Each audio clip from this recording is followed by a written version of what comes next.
Hello everyone, I hope you all are doing well and studying well and I am also fine. So हम लक्ष्मीकांत को chapter wise complete कर रहे थे जिसमें हमने fundamental rights, directive principles of state policy and fundamental duties तक हम कर चुके हैं.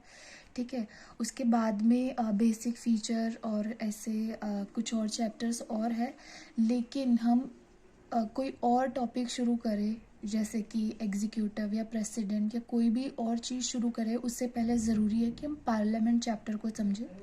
ठीक है, how Lok Sabha how Rajya Sabha works, ठीक है, क्या पावर्स होती है. ठीक है, उससे आई थिंक एक पूरा बेस हमारा जो पॉलिटी का है वो तैयार हो जाता है कि किसके पास कितनी पावर है. ठीक है, जो बिल्स के बारे में है. और parliament is like one of the most important topic of the polity. You can skip any chapter but you can't skip fundamental rights, DPSP, parliament, fundamental duties. These are like most like important chapters of. तो इस video में हम parliament chapter को complete करेंगे. ठीक है, and I don't think so that you would be left with any doubt after watching this like a lecture.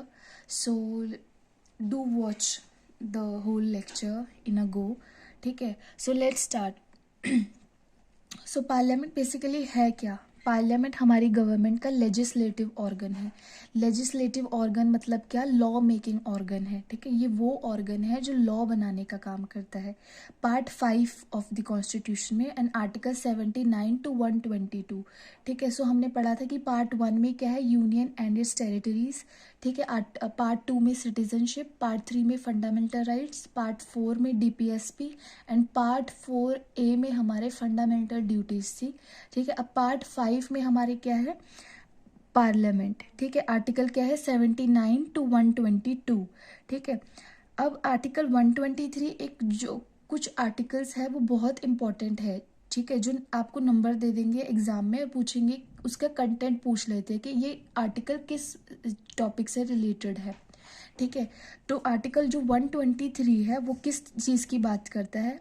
Article 123 talk about power of president to promulgate ordinances during recess of parliament. ठीक है, so जैसे हम आगे बढ़ेंगे then you will get to know कि कोई भी bill pass करने के लिए दोनों हाउस से पास होना चाहिए वो. ठीक है, सो कोई भी जो अगर हाउस है वो सेशन में नहीं है तो उस केस में प्रेसिडेंट को ऑर्डिनेंस पास करना पड़ता है.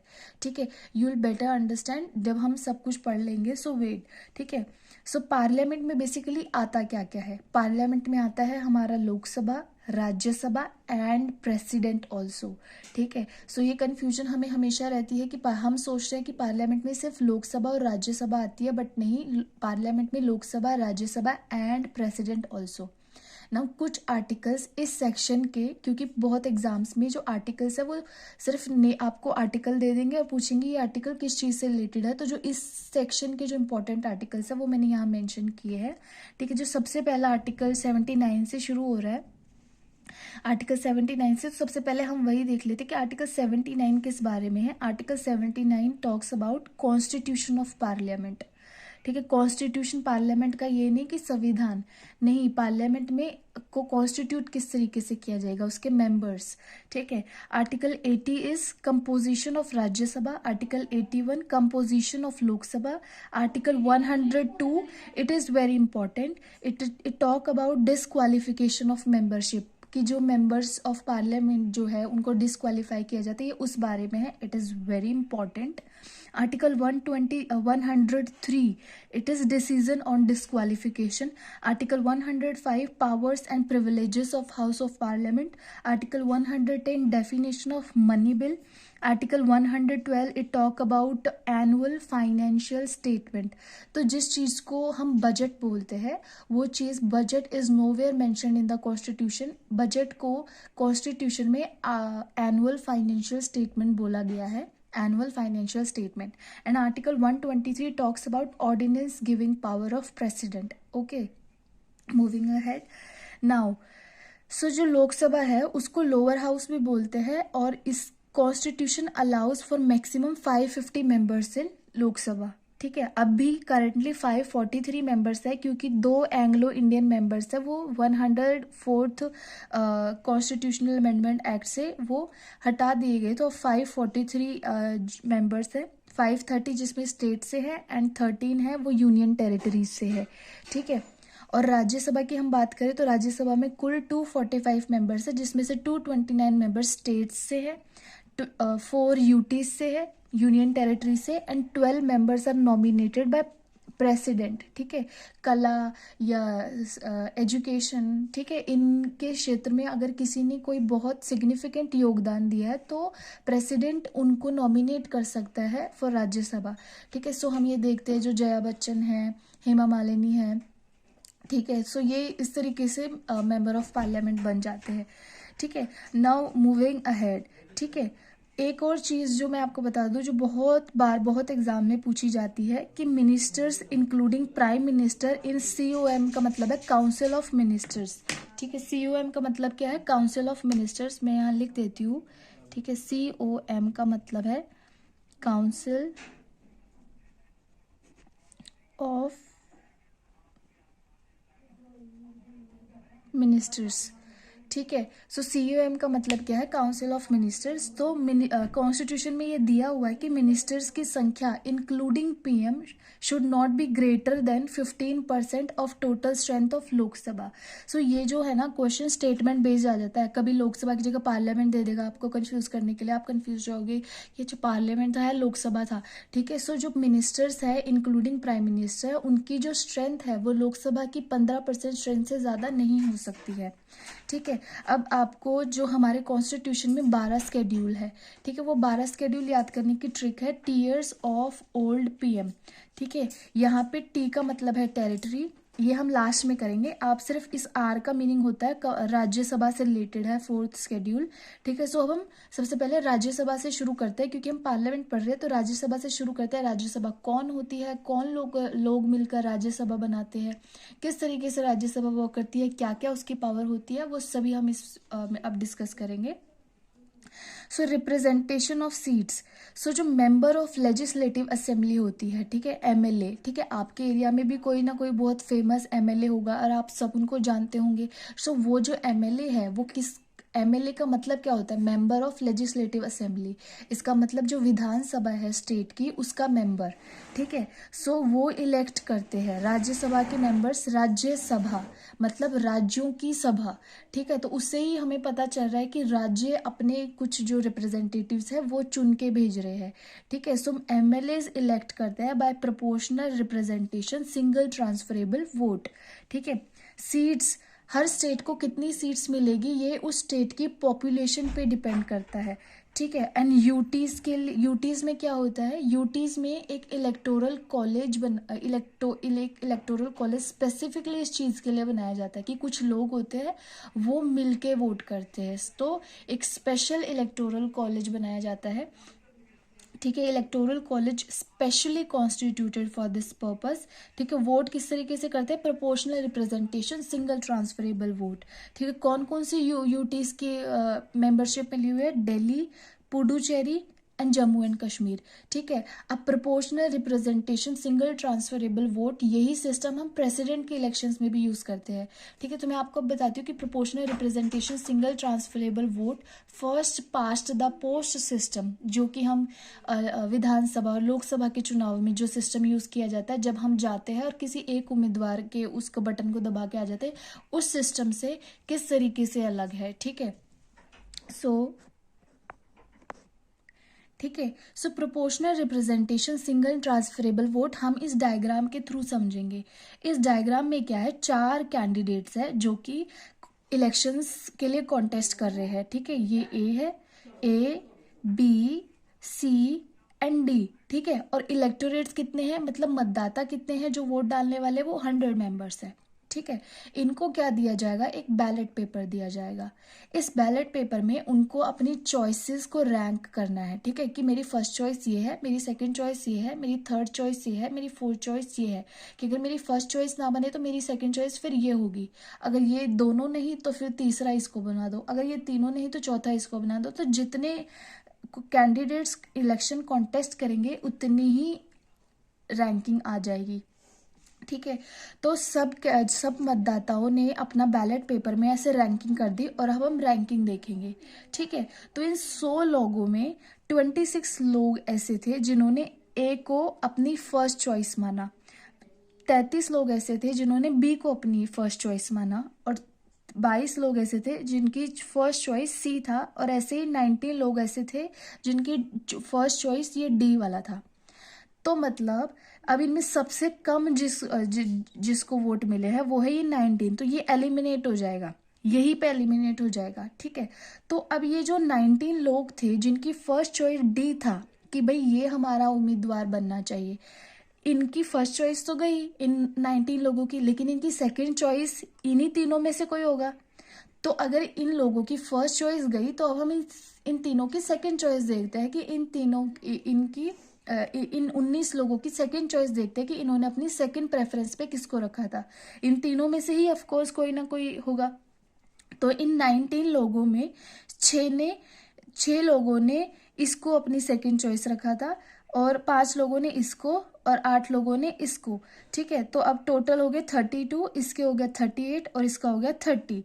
ठीक है, अब क्या करेंगे, अब ये 30 है तो अब ये एलिमिनेट हो जाएगा। अब देखो हमें कब तक ऐसे करते जाना है। ठीक है, इसमें क्या होता है, मेजोरिटी कैसी होती है कि total number of valid votes polled divided by 1+1, और ये होल +1, मतलब 100 वोट डालने वाले थे, इसको डिवाइड करेंगे 2 से तो वो आ गया 50, 50 + 1 मतलब 51, मतलब 51 एटलीस्ट वोट जिसके पास आए वो जीतेगा। तो अभी हमारे पास 51 किसी के पास नहीं आए हैं, तो अब हम दोबारा देखेंगे कि ये जो 30 लोग थे इनकी फर्स्ट चॉइस ये 30, ये सी एलिमिनेट हो गया, तो मतलब ये सी भी एलिमिनेट हो गया, तो ये जो 22 लोग थे इनकी फर्स्ट चॉइस भी एलिमिनेट हो गई। ठीक है, तो अब इन 22 लोगों की सेकंड चॉइस हम देखेंगे।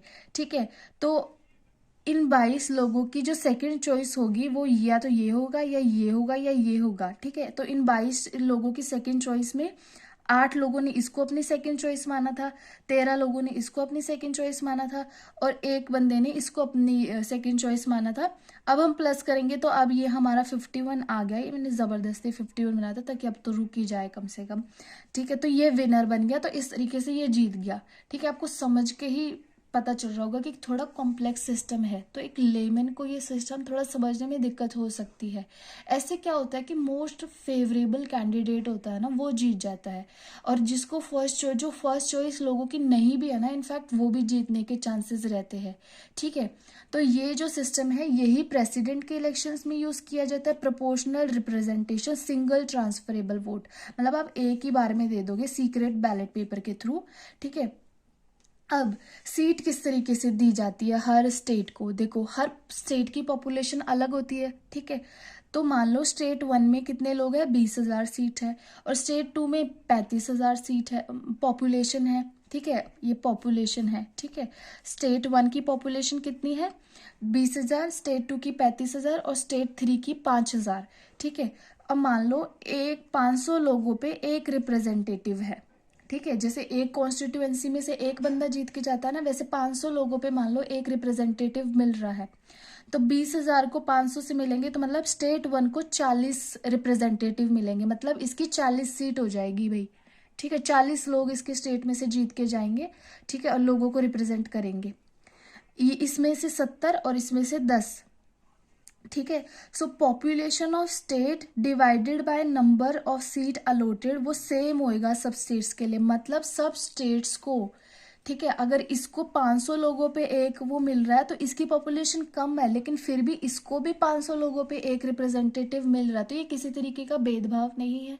ठीक है, स्टेट की पॉपुलेशन पे डिपेंड करता है कि आपको कितनी सीट मिलेगी। यही जो सिस्टम है वो राज्यसभा के केस में यूज किया जाता है। ठीक है, proportional representation single transferable vote. ठीक है, चुन के कौन भेजते हैं, जो एमएलए बैठे हुए हैं विधानसभा में वो चुन के भेजते हैं। ठीक है, जितनी सीट्स होती है उतनी, जैसे राघव चड्ढा है वो राज्यसभा के मेंबर है तो वो इसी तरीके से चुन के आए हैं। ठीक है, तो आपको समझ आ गया कि राज्यसभा के जो मेंबर्स हैं वो कैसे चूज होते हैं। ठीक है, एमएलएस इलेक्ट करते हैं by proportional representation, single transferable vote, seats proportional to population and UTs में मैंने आपको बताया स्पेशली इस काम के लिए एक इलेक्टोरल कॉलेज बनाया जाता है, मतलब लोग जो वो करने वाले हैं। ठीक है, मूविंग अहेड। ठीक है, जिस तरीके से मैंने कुछ कुछ जो स्टेट्स की सीट भी लिख दी, जैसे कि यूपी की 31 सीट है, महाराष्ट्र की 19, तमिलनाडु की 18, बिहार की 16, वेस्ट बंगाल की 16 एंड राजस्थान की 10 और हरियाणा की 5। ठीक है, अब लोकसभा में कैसे आते हैं, लोकसभा के तो इलेक्शन इतने फेमस है, अगले साल ही 2024 में लोकसभा के इलेक्शंस होने वाले हैं। ठीक है, अभी से लोगों को पता है कि कौन जीतेगा। ठीक है, तो लोकसभा के इलेक्शंस कैसे होते हैं, डायरेक्टली इलेक्ट होते हैं। ठीक है, हम सब जाते हैं, जो भी 18 साल से ऊपर का है वो सब जाएगा, अपना वोट दे के आ जाएगा। ठीक है, so elected by universal adult franchise. ठीक है, anyone who is above 18 years they can go and vote. And UTs में मतलब यूनाइटेड टेरिटरीज में, इनमें भी डायरेक्ट इलेक्शंस होता है। ठीक है, क्या होता है कि स्टेट को कॉन्स्टिट्यूएंसीज में डिवाइड कर दिया जाता है। ठीक है, हम जैसे जैसे होते हैं ना, जैसे कि एमएलएस के चुनाव भी होते हैं, तो लोग बहुत दूर दूर दूर तक का डिस्कस करते हैं, अच्छा वहाँ से कौन जीता, वहाँ से कौन जीता, पर अपने रिश्तेदारी में भी पूछते हैं फ़ोन करके, अच्छा तुम्हारे वहाँ से कौन जीता, और सब जानते होते हैं। तो ऐसे कॉन्स्टिट्यूएंसीज में भी ऐसे होता है कि हर स्टेट को बहुत सारी कॉन्स्टिट्यूएंसीज में डिवाइड करा जाता है, और हर कॉन्स्टिट्यूएंसी में से एक मेंबर जीत के आता है first pass the post system से। ठीक है, हर स्टेट में population of each constituency, number of seats allotted same for all constituency, मैंने आपको अभी समझा दिया था वो। ठीक है, for every state population of state upon number of seat allotted, वो सेम रहेगा सब स्टेट्स के लिए। ठीक है, अब जैसे कि यूपी की 80 सीट्स है लोकसभा में। ठीक है, महाराष्ट्र की 48 है। ऑफकोर्स राज्यसभा की सीट्स में, उसमें टोटल सीट 245 है, 245 सीट्स है, तो इसमें तो ऑफकोर्स सबको सीट्स कम मिलेगी। लोकसभा में तो 543 सीट्स है टोटल, तो यहाँ पे ऑटोमेटिकली ज़्यादा हो जाएगी, यूपी की 80, महाराष्ट्र की 48, वेस्ट बंगाल की 42। ठीक है, ये इतना ये भी पूछा जाता है। ठीक है, ये बहुत एग्जाम्स में पूछा जाता है। आप अपने किसी स्टेट का एग्ज़ाम दे रहे हो तो आपको अपने स्टेट के बारे में तो एटलीस्ट पता ही होना चाहिए कि आपकी जो स्टेट है उसकी कितनी सीट्स है। ठीक है, लोकसभा में या उसमें। नाउ जो SC/STs हैं उनको रिजर्वेशन दिया जाता है उनकी पॉपुलेशन के हिसाब से, जैसे कि STs की जो पॉपुलेशन है वो 7 पॉइंट समथिंग % है इंडिया में, तो जो लोकसभा की जो सीट्स है उनका 7%। ठीक है, उनको दिया जाएगा STs को। ठीक है, बट सेपरेट इलेक्टोरेट नहीं दिया गया है किसी को भी। They can contest from general seat as well, elected by all the voters. ठीक है, तो कहीं किसी कॉन्स्टिट्यूएंसी में से एसटी के कैंडिडेट को टिकट मिल गया, तो ऐसा नहीं है कि एसटी के लोग ही वोट करने जाएंगे, सभी लोग वोट करेंगे ना। First pass the post system follow करते हैं हम। From each constituency only 1 member is elected who secure majority of votes. For example 100 vote डाल रहे हैं, 3 कैंडिडेट है, एक को मिले हैं 40 वोट, मान लो 4 कैंडिडेट है, एक को मिले हैं 40 वोट, एक को और बाकियों को 20 मिले हैं। ठीक है, अब 60% लोग हैं जो चाहते हैं कि ए वाला ना बने, बट फिर भी उसको, क्योंकि जो BCD है उनको तो 20 ही मिले हैं ना वोट। ठीक है, उनको कम मिले हैं तो जीतेगा तो यही, लेकिन 60% लोग हैं जो नहीं चाहते कि ये जीते, तो ये इस सिस्टम की एक वो भी है, ड्रॉबैक भी है कि अब बहुत लोग चाहते भी है कि ना बने, फिर भी जो है ना वो सरकार आ जाती है। ठीक है, अब हम आगे बढ़ते हैं। पहली बार जो जनरल इलेक्शंस इंडिया में हुए थे वो पहली बार हुए थे 1951 से 1952 तक। ठीक है, अक्टूबर 1951 से फरवरी 1952 में। ठीक है, और मार्च 1950 में first chief election commissioner Sukumar Sen को बनाया गया था। ठीक है, अब ये बहुत कंट्रोवर्सी है ना, जो कुछ लोग होते हैं ना जो जिनको अच्छे से नॉलेज नहीं होती, वो क्या बोलते हैं कि पटेल को बनाना चाहिए था, मतलब सरदार वल्लभ भाई पटेल को बनाना चाहिए था प्राइम मिनिस्टर, बट नेहरू को तो जबरदस्ती बना दिया। ठीक है, सो पटेल तो 1950 में ही उनकी डेथ हो गई थी। Elections for the first time 1951 में बने थे। How come he could become prime minister. ठीक है, लोकसभा, अब लोकसभा राज्यसभा दोनों को हम कंपैरेटिवली पढ़ेंगे। सो लोकसभा में क्या है, सबसे पहली बार कॉन्स्टिट्यूट की गई 1952 में, और ये कॉन्स्टिट्यूट की गई 1952 में। ये एक कॉन्टिन्यूइंग चैम्बर नहीं है, आपको पता है हर 5 साल के बाद में सरकार बदलती है, दोबारा इलेक्शंस होते हैं।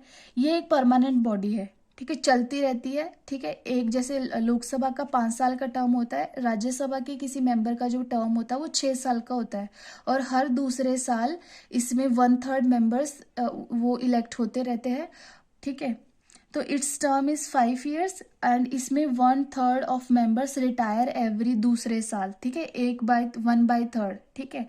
1/3 मतलब 100 में से हर 30 मेंबर हर दूसरे साल रिटायर होते रहते हैं। एक बंदे का जो टर्म होता है वो 6 साल का होता है।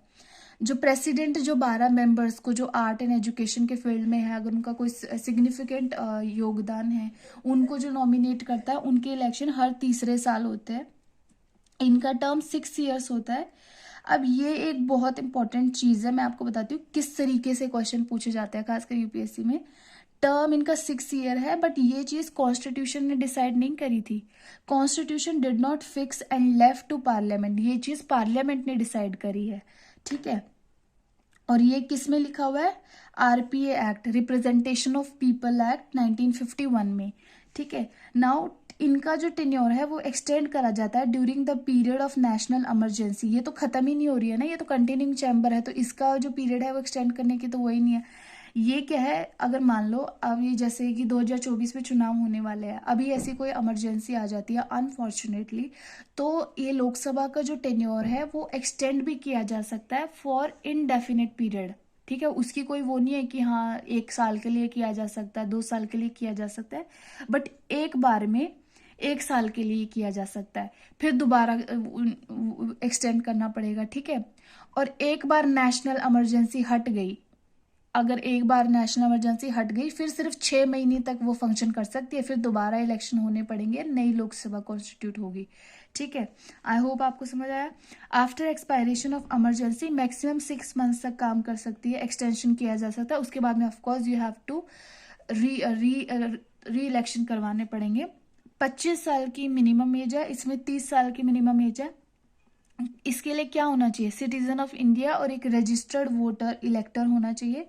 इसमें क्या होना चाहिए, इसमें भी सेम है, citizen of India and a registered voter, ठीक है। एक candidate contesting election of Rajya Sabha from a particular state should be an elector of that particular state, ये कंपल्सरी नहीं है, ठीक है। कि अब अगर राज्यसभा दिल्ली से चुन के आए, तो वो दिल्ली के ही एक रजिस्टर्ड वोटर हो, ये जरूरी नहीं है, ये कंपल्सरी नहीं है। और वो एक बार इलेक्ट हो गए तो वो दोबारा नहीं हो सकते, ये जरूरी नहीं है, कोई कितनी भी बार इलेक्ट हो सकता है, ठीक है। ये बात कही जा रही है दोनों पॉइंट्स में, ठीक है। बहुत सिंपल थे लेकिन बहुत कंसेप्चुअल थे, बहुत क्वेश्चन बनते हैं इसमें, ठीक है। और बहुत टाइम लग जाता है ये चीज़ों को समझने में और क्रिस्प एंड कंसाइज फॉर्म में लिखने में, ठीक है। Now moving ahead to disqualification, ठीक है। किसी भी मेंबर ऑफ पार्लियामेंट को डिस्क्वालीफाई किस तरह से किया जा सकता है, ठीक है।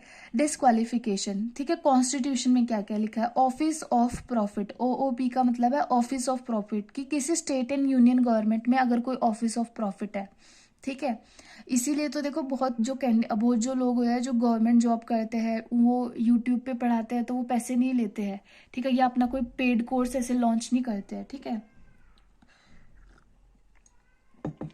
लेकिन कोई मिनिस्टर यूनियन गवर्नमेंट में और स्टेट गवर्नमेंट में मिनिस्टर की पोस्ट को ऑफिस ऑफ प्रॉफिट नहीं बोल सकते अगर अनसाउंड माइंड है एंड प्रूवन बाय कोर्ट, ठीक है, कि हाँ है अनसाउंड माइंड। अनडिस्चार्ज इंसॉल्वेंट मतलब दिवालिया हो गया है।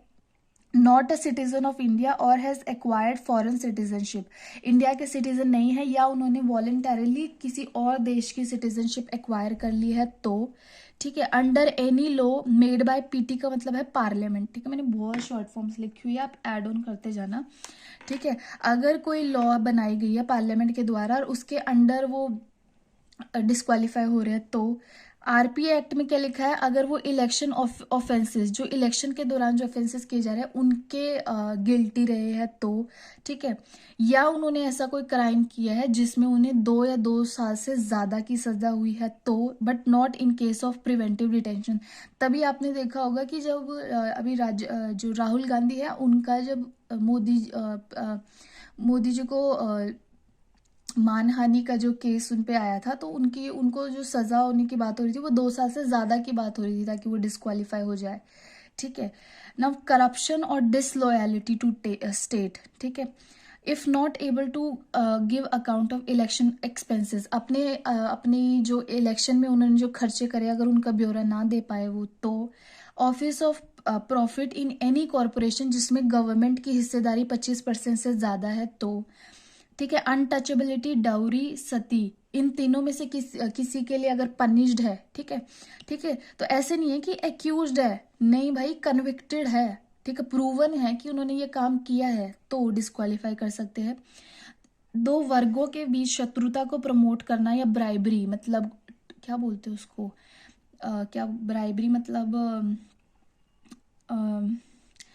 तो याद आएगा तो बताऊंगी। ब्राइबरी मतलब रिश्वत लेना, ठीक है। तो 2 वर्गों के बीच में अगर आप शत्रुता को प्रमोट कर रहे हो, हेट्रेड को प्रमोट कर रहे हो, या वो क्या वो मैं फुल भूल गई, रिश्वत लेते हो, ठीक है, तो ठीक है, ही शुड कंसल्ट इलेक्शन ठीक है, सो और या इंटरेस्ट इन गवर्नमेंट कॉन्ट्रैक्ट, ठीक है, किसी गवर्नमेंट के कॉन्ट्रैक्ट में उनका इंटरेस्ट है तो, ठीक है। सो इन सब केसेस में जो है ना एक मेंबर ऑफ पार्लियामेंट को डिस्क्वालीफाई किया जा सकता है, ठीक है। अब ये कौन डिसाइड करेगा, ठीक है, मान लो ये इल्ज़ाम लगाया गया है, उन पे प्रूव किया गया है, अब ये कौन डिसाइड करेगा कि उनको डिस्क्वालीफाई किया जाना चाहिए, नहीं किया जाना चाहिए।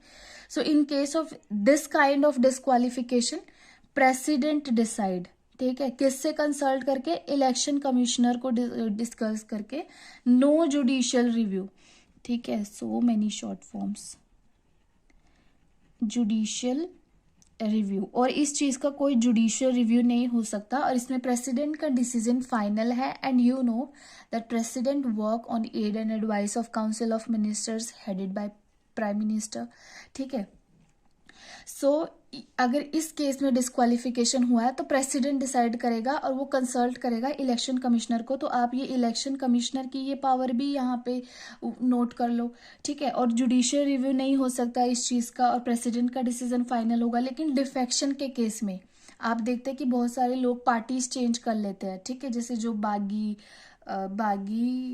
नेता बोलते हैं जिनको, ठीक है। तो अगर डिफेक्शन के केस की वजह से डिस्क्वालिफिकेशन हो रहा है तो ये डिफेक्शन किस में मेंशन है, 10th शेड्यूल में, ठीक है। डिफेक्शन के केस में हो रहा है तो जिस भी हाउस ऑफ पार्लियामेंट में डिफेक्शन हुआ है उसका चेयरमैन, यानी कि लोकसभा में स्पीकर और राज्यसभा में चेयरमैन, ठीक है, ये वो डिसाइड करेंगे, और उनका डिसीजन फाइनल, मतलब उनका डिसीजन जुडिशियल रिव्यू, उसका जुडिशियल रिव्यू हो सकता है, बट इस वाले केस में प्रेसिडेंट के डिसीजन का जुडिशियल रिव्यू नहीं हो सकता।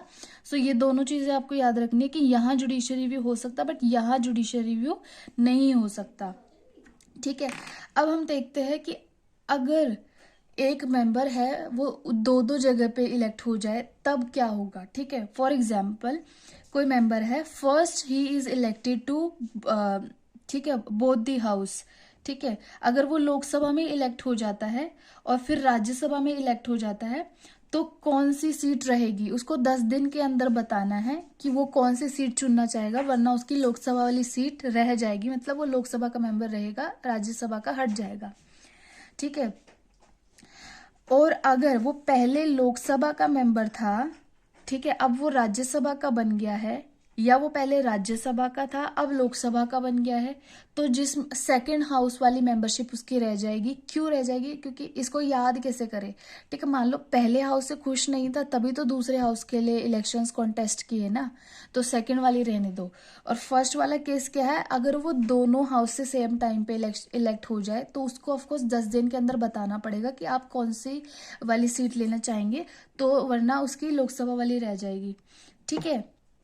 दूसरा हाउस क्या है, अगर वो एक ही सीट पे, आपने देखा होगा कि बहुत जैसे बहुत सारे जो पॉलिटिशियंस हैं वो उनका जो गढ़ होता है वो एक काफ़ी सारे होते हैं, मतलब 2-3 गढ़ होते हैं, तो वो हर जगह से इलेक्शन कॉन्टेस्ट करते हैं और जीत भी जाते हैं।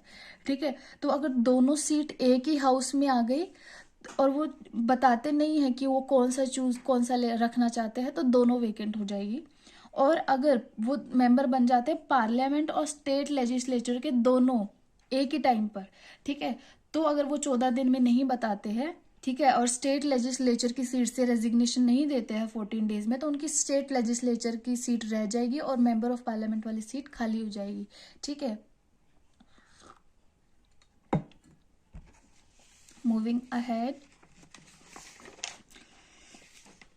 यस, अब ये तो हमने डबल मेंबरशिप में डिस्क्वालिफिकेशन की बात करी। फॉर एग्जांपल, अगर मेंबर ऑफ पार्लियामेंट को अपना रेजिग्नेशन देना है तो वो या तो स्पीकर, अगर लोकसभा का मेंबर है तो स्पीकर को देगा, राज्यसभा का मेंबर है तो चेयरमैन को देगा।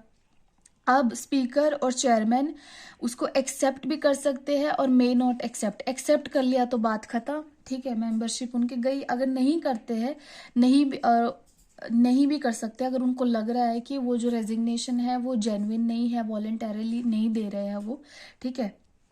और एक चीज और है, अगर कोई मेंबर ऑफ पार्लियामेंट 60 दिन के लिए हाउस से लीव नहीं, छुट्टी पर है, लीव तो है कि आप बता के लेते हो, ठीक है, कोई मेंबर ऑफ पार्लियामेंट 60 दिन के लिए गायब हो गया, ठीक है, पार्लियामेंट से, मतलब अपने लोकसभा से या राज्यसभा से, तो उसको क्या कर, उसकी जो मेंबरशिप है वो चली जाएगी। ये 60 दिन काउंट करते वक्त हम उन छुट्टियों का ब्यौरा नहीं लेंगे जब 4 से ज्यादा छुट्टियां लगातार हाउस की भी रही है, ठीक है।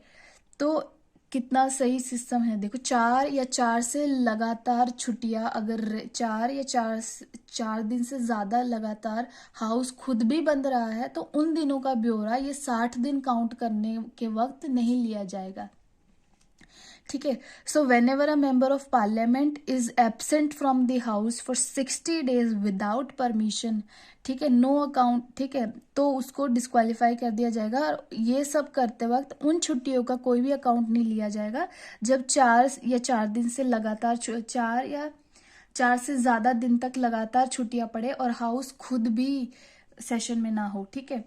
हाय, अब देखो, high court can declare elections void of a disqualified candidate. तो जो डिस्क्वालिफाइड कैंडिडेट है उसके इलेक्शंस को वॉइड कौन डिक्लेयर करेगा? हाई कोर्ट, क्योंकि वो पर्टिकुलर स्टेट से इलेक्ट होके आया होगा ना वो बंदा, तो सुप्रीम कोर्ट नहीं है, हाई कोर्ट है यहाँ पे, पॉइंट टू रिमेम्बर नाउ, ठीक है। अब तो हमने लोकसभा राज्यसभा कर लिया, अब हम स्पीकर और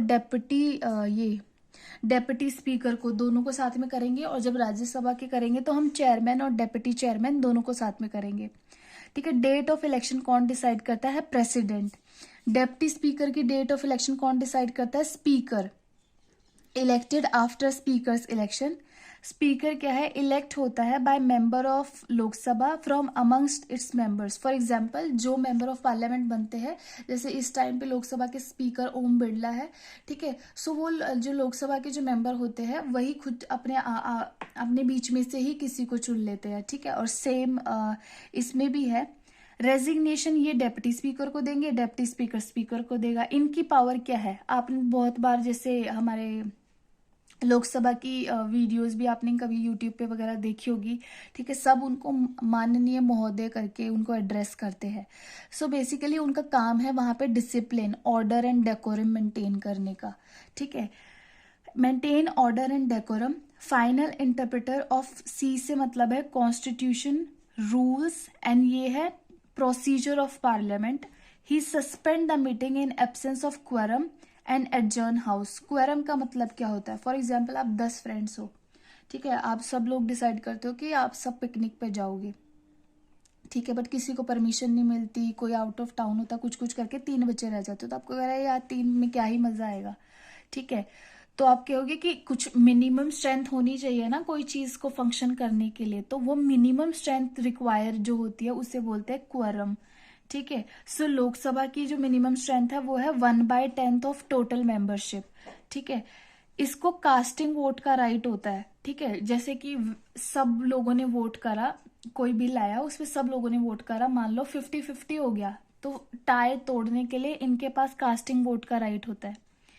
ये जॉइंट सिटिंग को प्रिसाइड करते हैं। वो जब दोनों हाउस में जब कोई लॉ है वो दोनों हाउस से पास नहीं हो पा रही है, दोनों हाउस का क्लैश हो रहा है, सहमति नहीं बन पा रही है, तो उस केस में जॉइंट सिटिंग बुलाई जाती है दोनों हाउस की। तो उस केस में स्पीकर प्रिसाइड करता, मतलब स्पीकर बैठता है।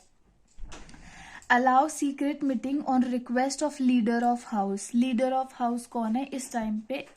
Honourable prime minister Narendra Modi. He decides on money bill. ठीक है, कोई बिल मनी बिल है कि नहीं है वो ये डिसाइड करता है, और ये इनका फाइनल डिसीजन होता है। इनका decision can not be question in any court और एनी हाउस ऑफ पार्लियामेंट, वो फाइनल डिसीजन होता है। He decides on disqualification. I told you कि डिफेक्शन के केस में स्पीकर डिसाइड करेगा, राज्यसभा में चेयरमैन डिसाइड करेगा, and of course that is subject to judicial review. ठीक है, और इनकी भी सेम पावर है, लेकिन ये as a normal member of parliament function करेंगे जब स्पीकर अपनी स्पीकर है। लेकिन मान लो किसी दिन स्पीकर एब्सेंट है, ठीक है, वो नहीं आ रहे, तो उस केस में डेप्टी स्पीकर ये सारी ड्यूटीज परफॉर्म करेंगे। ही इज नॉट इंफीरियर और सबऑर्डिनेट टू स्पीकर। ठीक है। अब ये स्पीकर और डेप्टी स्पीकर को इंट्रोड्यूस कब किया गया है, ये कॉन्सेप्ट कब आया? तो 1921 में। ठीक है, ये स्पीकर की जो पोजीशन है ये मोंटेगू चैम्सफोर्ड रिफॉर्म से लाई गई थी 1921 में, by government of India act of 1919 से ये आया। तब इनको प्रेसिडेंट और डेप्यूटी प्रेसिडेंट बोलते थे। जो फर्स्ट प्रेसिडेंट बने वो थे फ्रेडरिक वाइट, और deputy president Sachchidanand Sinha. First Indian and first elected speaker जो थे वो थे विट्ठल भाई जे पटेल 1925 में। ठीक है, 1935 में नॉमेनक्लेचर चेंज करके स्पीकर एंड डेप्यूटी स्पीकर किया गया, और जो को बने फिर जीवी मावलंकर एंड अनंत ये सयनम अयंगर। ठीक है, ये बने। जीवी मावलंकर पूरे 1 डेकेड तक स्पीकर रहे, 1946 से लेकर 1956 तक। ठीक है। सो वीडियो काफ़ी लंबी हो चुकी है। ठीक है, मेरे तो फ़ोन का स्पेस भर जाता है। ठीक है, तो इसको अभी यही स्टॉप करना पड़ेगा।